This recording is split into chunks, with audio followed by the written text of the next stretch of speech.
Newcastle 4, Manchester United 1. Newcastle thrashed Manchester United to move into the fourth position within the Champions League qualification. Meanwhile, Manchester United is just 4 places above the relegation zone.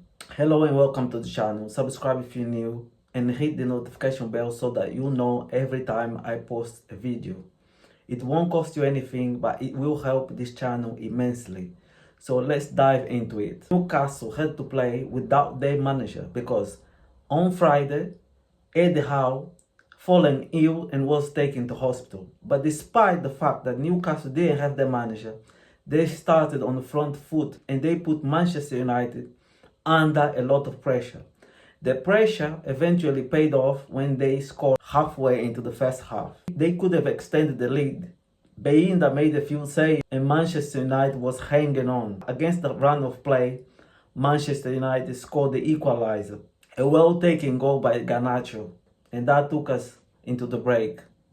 But in the second half, Manchester United totally collapsed. Conceding a goal right at the start of the second half was a massive blow. The response was abysmal.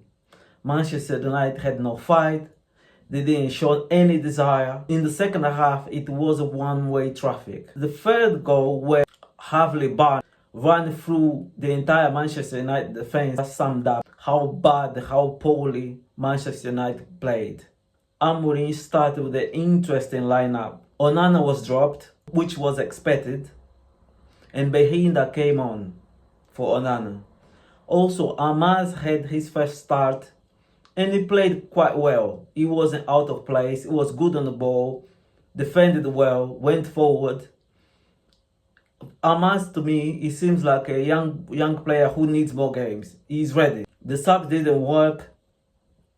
In fact, the team got worse in the second half. The players are partly to blame for this, but the manager has to take some responsibility. Because at the end of the day, it was his decision to start Eriksen in midfield against one of the best midfields in the Premier League. I would have swapped Bruno and Eriksen. I would have played Eriksen further forward and Bruno in a pivot next to Ugarte. There were other changes that he could have made. He could have started Mason Mount instead of Eriksen. Mason Mount didn't play enough football since he came from injury. He's fresh. He can run up and down the pitch. Or he could have even stopped Maino. Eriksen no longer has the legs to play at the highest level, especially against a team like Newcastle. Those decisions, that's on the manager. I feel sorry for Bayinda coming on for Onana, conceding 4 goals. Not that he was to blame for all the goals, but he made a mistake on the 4th goal. And unfortunately, I would prefer if Bayinda started on Thursday over Onana.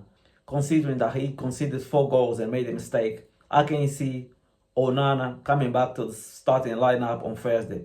I don't trust Onana. He always has a mistake on him. Made too many mistakes already. I would stick with Bayinda, but I don't see Amorim doing that. I think Onana will come back to the side on Thursday, which for me is a major concern. The players are partly to blame for the way they played. And as a manager, you cannot legislate for individual mistakes. However, the manager also has to take some responsibility because at the end of the day, he made those decisions. He started those players and he chose the tactics. And I've been saying for a very long time that Amorim should change the formation. Manchester United is too open to play on that system and the players are not used to that system.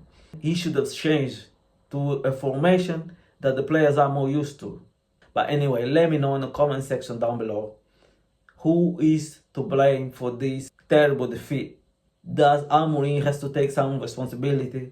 Or do you attribute all the blame on the players? Let me know in the comment section down below.